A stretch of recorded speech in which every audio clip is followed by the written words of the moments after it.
Welcome to the Invest by Design podcast. I'm Sean Morgan, the Director of Education at Eventide. At Invest by Design, we use stories to pull back the curtain on how markets, industries, and economies work so that you can better understand the complicated world of investing. Our hope is that as investing becomes less of a mystery, you'll understand how important it is to be intentional about how you invest, not only for your own financial goals, but for the well-being of the others around you.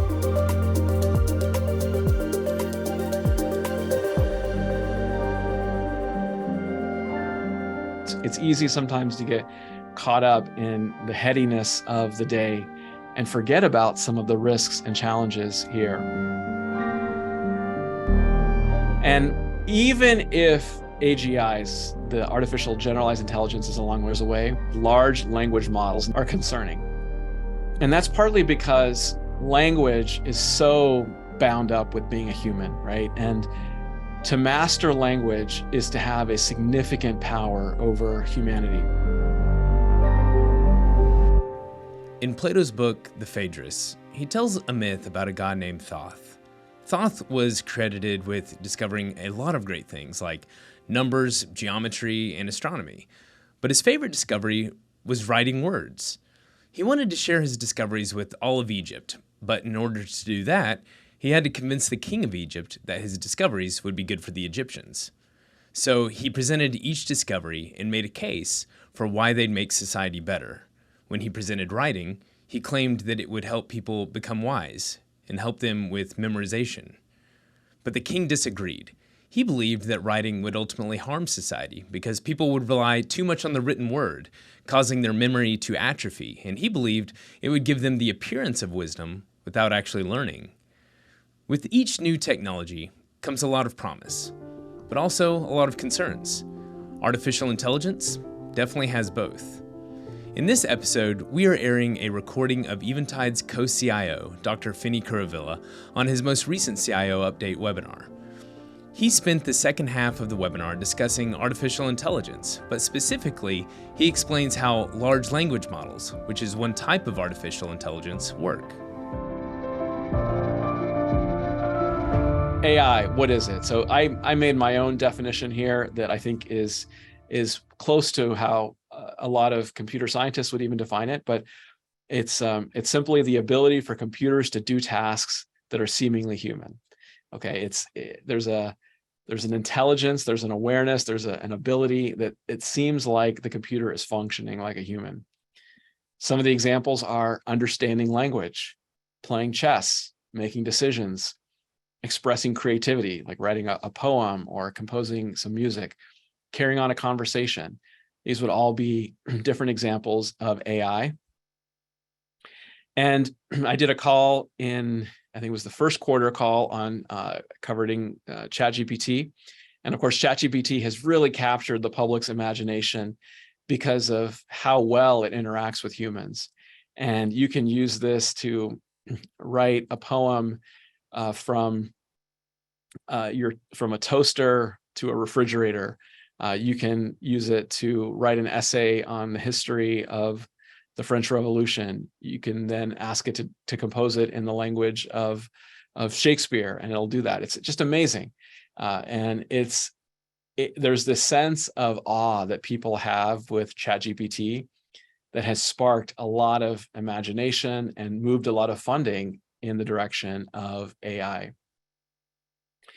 We're going to be talking about some of the innards of ChatGPT, and I don't like to get lost in technical details, but I am going to throw out a couple of terms here. One term is large language model, and we'll talk about this in a moment, or LLM. Okay, so an LLM is one way of achieving artificial intelligence, and ChatGPT is an example of a large language model, which we'll talk about shortly.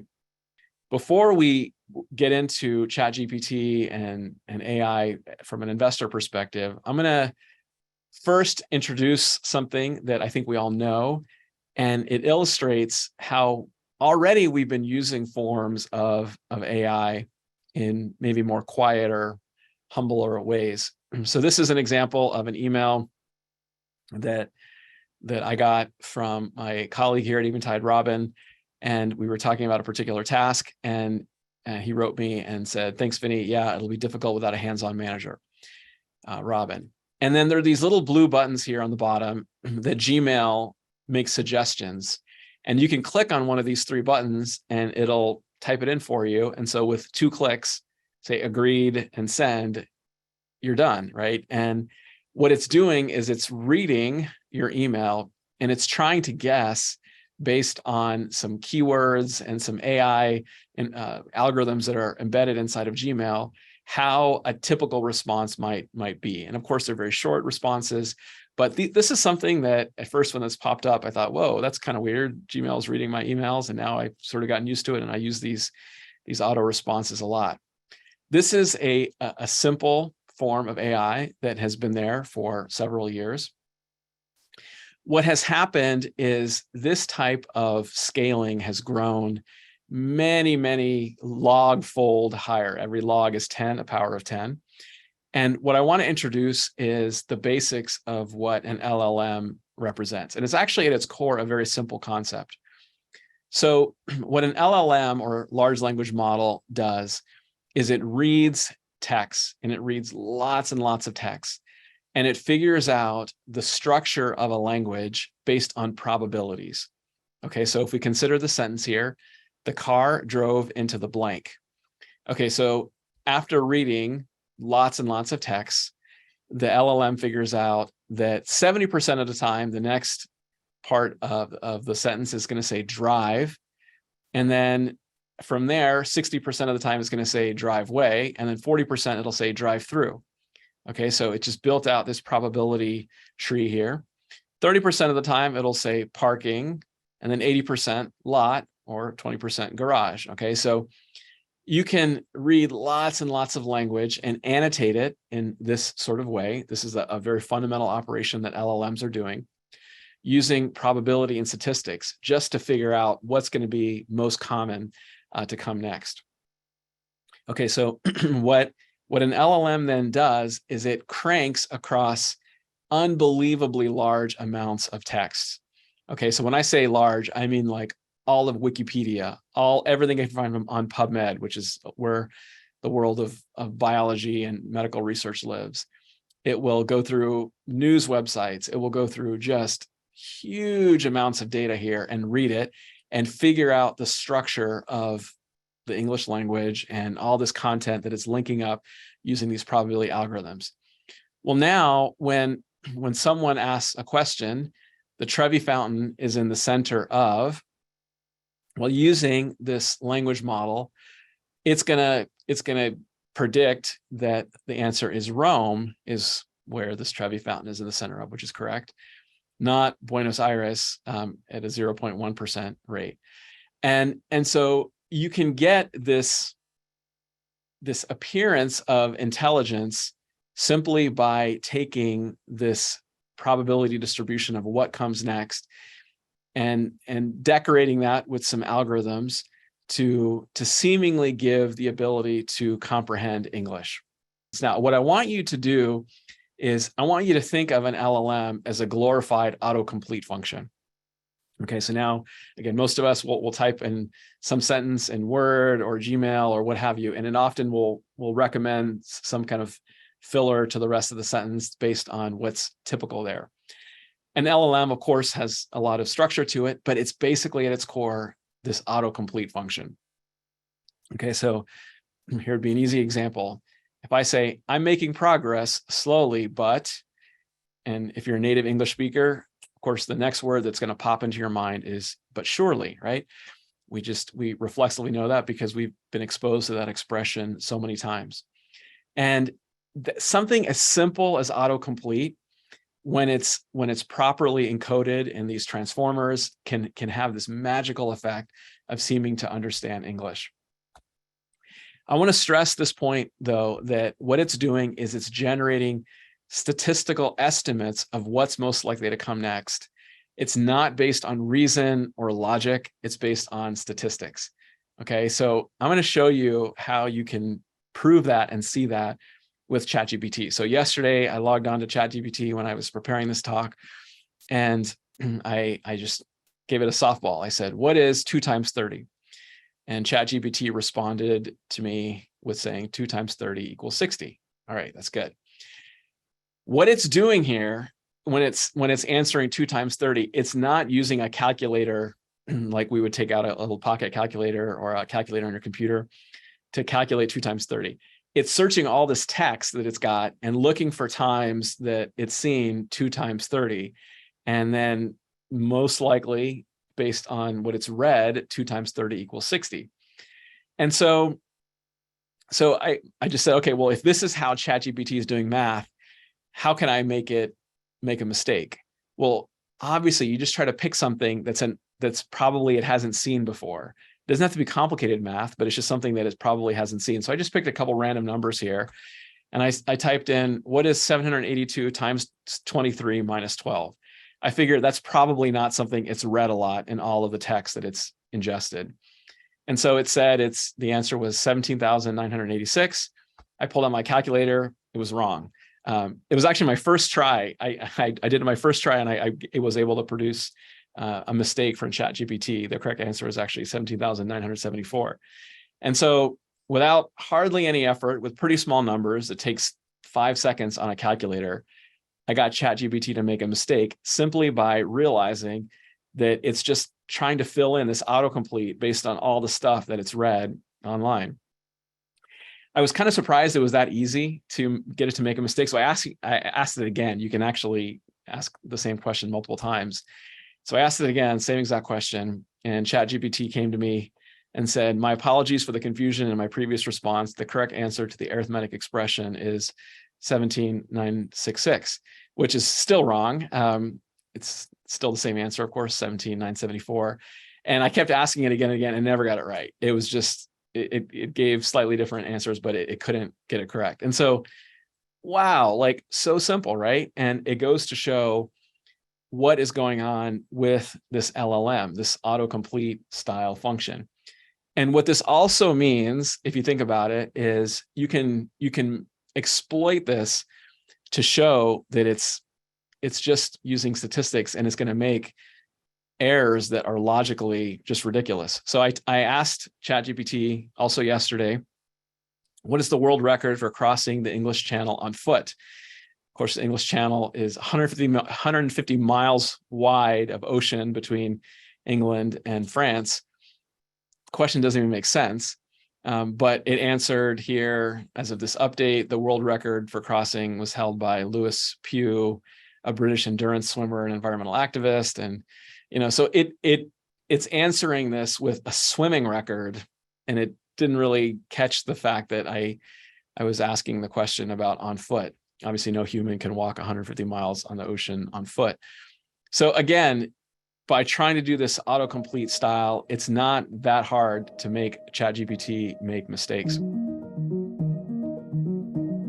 As Finny describes it, a large language model is simply one form of artificial intelligence that takes an input, like a prompt or a question, and generates a response based on its understanding of how language works, by predicting each next word based on what has occurred most often in all of the text that it has read, namely, almost every text available on the internet.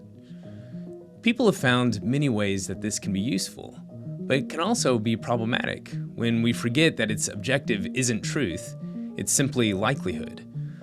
This means that large language models like ChatGPT can generate responses to prompts that sound correct but are completely made up. In June of this year, a federal judge imposed fines on 2 lawyers for submitting non-existent judicial opinions with fake quotes and citations created by ChatGPT. These lawyers asked ChatGPT what opinions they should cite for a case they were working on, and it fabricated studies that sounded real because it used language formation processes. But the cases, and even the quotes within the cases, were entirely fiction. These types of responses that are completely made up are called hallucinations. You can ask ChatGPT what books you can read to better understand economics, and it may give you the names of real authors and book titles that sound like the types of books those authors would have written, but the books don't actually exist. In other words, it has the appearance of being wise, but its ability to produce language is not guided by truth, logic, or reason. and this becomes clear when it's challenged with questions that require reasoning. And another kind of funny example here is from another person who said, if one woman can make one baby in 9 months, how many months does it take 9 women to make one baby? Explain each step you used to arrive at your answer. And so ChatGPT figures out that a woman can produce 1/9 of a baby per month. And so if you have 9 women, it will take 9 women 1 month to make one baby, right? So this is a good illustration again of this autocomplete. This is not true human intelligence in the way that we think of intelligence. And so because of that, it is very important for us to understand the types of AI. AI is not a monolithic algorithm. There's a lot of different types of AI. There's no doubt that LLMs have made a huge quantum leap in the last 5 years. Absolutely breathtaking, remarkable. And these LLMs have massive implications for productivity. It's already shortening research time, reading legal documents, generating images, videos. It's incredible. But we don't want to confuse LLMs with artificial general intelligence or an AGI. Okay, so an artificial general intelligence is much more akin to human reasoning. It uses principles, and when we think, we think in different ways than statistically predicting words, right? We're thinking about truth in abstract concepts. And there's a very interesting debate that is all the rage today, which is how long is it going to take to get to artificial general intelligence? Okay, so this is an example of 2 of the heavyweights debating here. So Grady Booch is a legend in the computer science world. He's the chief scientist for software engineering at IBM. He leads their embodied cognition group. Some of you who know programming know about object-oriented design. He was the inventor of that. And then we have Gary Marcus over here. He did his PhD at MIT with Steven Pinker. Brilliant guy, founded Geometric Intelligence, a machine learning company. And they were debating each other about when is artificial general intelligence going to manifest in our world. And huge divergence here. So Grady Booch, this brilliant guy from IBM, says AGI will not happen in your lifetime. Okay, this is a tweet from January of this year, or in the lifetime of your children, or in the lifetime of your children's children. Okay. And Gary Marcus took the position that it'll happen sometime in our lifetime. Okay, not like in the next couple of years, but maybe decades away. So this goes to show that what we consider true intelligence, the ability to not just do math at rapid abilities, is still a ways away. This is, I think, very interesting and something that should be brought into the conversation. Okay, let's talk more about investing implications. Okay, there is no doubt that AI and these LLMs in particular are already beginning to touch nearly every industry, improving productivity. With human supervision, these industries outside of technology will benefit. Of course, a lot of people are thinking about Microsoft and Google and companies like that, but every industry is going to benefit here. And the analogy I would give you is if I were to ask the question to you, how has the internet changed the economy? What industries has it affected? Well, it's affected everything. It's affected medicine. It's affected technology. It's affected utilities. Who doesn't use the internet in our world today? Very, very few people. It's going to be like that, where AI is going to lift many, many industries in different ways. Education, think about the implications for learning. Media, the ability to write articles more quickly is astonishing. Music, the music models now are very interesting, what you can do with producing high quality music much more rapidly. Law, you can almost have paralegal like assistance now with some of these LLMs.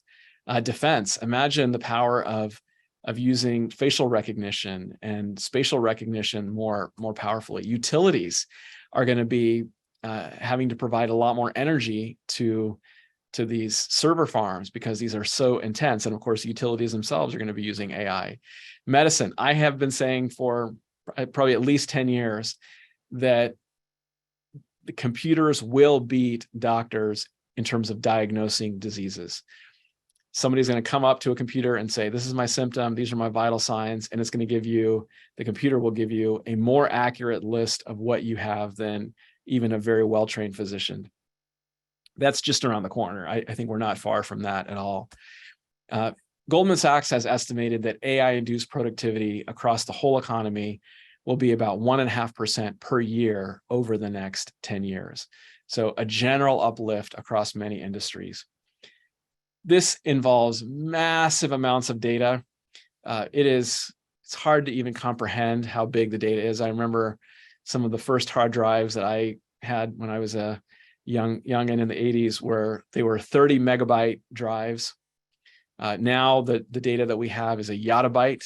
This is how much data that our world today is dealing with, but we're moving into brontobytes and I mean, it's just unbelievable here. And think about implications here for data centers, for network technology, for storage, for semiconductors, for software. I mean, the implications are tremendous. As investors, it's important for us to consider the usefulness of each form of AI and the timing of how each form will disrupt and catalyze different industries. The more acute popularity of large language models will have their own impact on a wide range of companies, even if artificial general intelligence is still developing. But just like the King of Egypt took time to understand the possible negative impacts of discoveries like writing before welcoming it into his society, we should also take the time to understand the possible negative effects of different forms of artificial intelligence, alongside embracing the positive effects. It's easy sometimes to get caught up in the headiness of the day and forget about some of the risks and challenges here. And even if AGIs, the artificial generalized intelligence, is a long way away, LLMs themselves are concerning.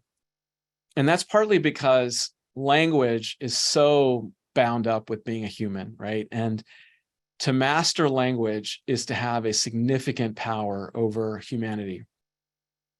These are just lists, or these are photos rather, of various individuals who had excellent command of their language for good or for evil, and could shape the world in powerful ways by command of their language and their ability to galvanize and to inspire with language. Ranging from Winston Churchill, his famous sentence is that he mobilized the English language and sent it into battle, right? When he was in World War II, leading England there. Negative examples like Hitler, of course, who used his eloquence against the Jews. Entertaining examples, J.K. Rowling. Examples from civil rights, Harriet Beecher Stowe, Uncle Tom's Cabin, and MLK. The inspiration of people like JFK in his famous speech about going to the moon. This is very, very powerful. And the analogy that I heard someone use is, just like today, no human, even the best chess player on the planet, can't beat a computer at chess. What will it look like in a world where the best, most eloquent human can't compete with computers with respect to their command of the language? It's not so far away. So the risks are enormous. Of course, deep fakes, people are talking about these, audio or video. Imagine a world where you pick up your phone, you think it's your mom calling, asking a favor, but it's actually an AI rendered deep fake. That is something you could do today. Deep fakes in video are starting to proliferate on the web. Agendized conversations from unknown sources, QAnon, which is still very shadowy about who the actual original sources were posting on these various boards here. We still don't know. And that could easily be done today by an LLM. And the ability to control conversations and engage in conversations is the hallmark of discourse and political structures and systems. Of course, the output of these LLMs is derivative of their input, making it vulnerable to all kinds of biases, racism, who knows what influences could be present.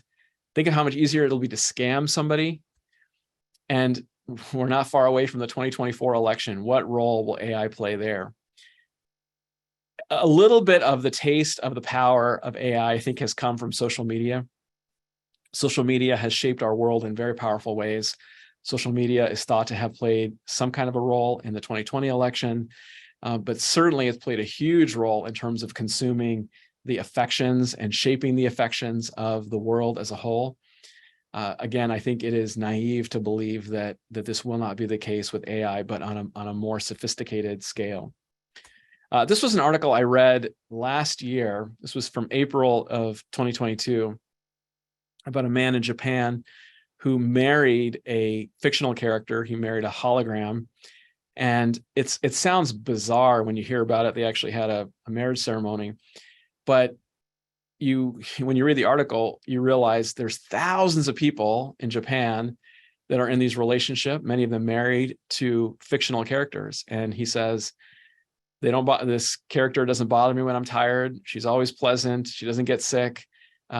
Is very entertaining. We can have an experience together. I saw on Twitter, he posted his proposal to this hologram. This was in the pre-ChatGPT world. This can now be something that is far more human-like in terms of engaging with technology here. It's been called the fictosexual movement. I think this is going to be something that grows tremendously. Another maybe more close to home example is just from last summer. Google fired an engineer named Blake Lemoine for saying that an AI chat system had a soul. And what's fascinating here is that people are already sacrificing, so to speak, for these AI engines. They're becoming attached to them in powerful ways. Again, I think this is a sign of what's to come. I'm going to give a positive example, lest I be so negative here on my risk section. This was an example that I thought was very interesting. Clever name is Woebot, W-O-E, Bot Health. And here they've engineered an LLM specifically for mental health. And you can actually download it on your phone today. And it speaks to you in a way that is just remarkable. They call it the best listener in the business of mental health. And it gets to know you. It suggests different things that you can do. And it's suggesting clinically tested tools to help improve mental health. Something like this, I think, is not far away from getting a lot of traction. So an intriguing example of where AI might head. At Eventide, there is a lot of excitement and wonder around the positive impacts that artificial intelligence will have on our lives and all of the potential tailwinds that we believe it will provide for many of the companies we invest in. But we also consider the ways we should be cautious as we identify its limitations and the potential for it to be harmful if we have an unbridled approach. If you enjoyed this episode, go ahead and subscribe so that you can know when future episodes come out. And if you want to know more about Eventide, visit eventideinvestments.com. Invest by Design is produced by Eventide Asset Management, also known as Eventide. Eventide is an investment advisor that seeks to invest in companies that we believe are creating compelling value for the global common good. This podcast is for informational purposes only and expresses the views of the speakers and does not necessarily represent the views of Eventide Asset Management. Eventide's values-based approach to investing may not produce desired results and could result in underperformance compared with other investments. Nothing said on this podcast should be construed as individual investment advice to purchase or sell any security. Past performance is no guarantee of future results, and the opinions presented cannot be viewed as an indicator of future performance. All corporate names are for illustrative purposes only and are not a recommendation or offer to purchase or sell any security. Eventide clients and investors may or may not maintain positions in the companies discussed in this podcast.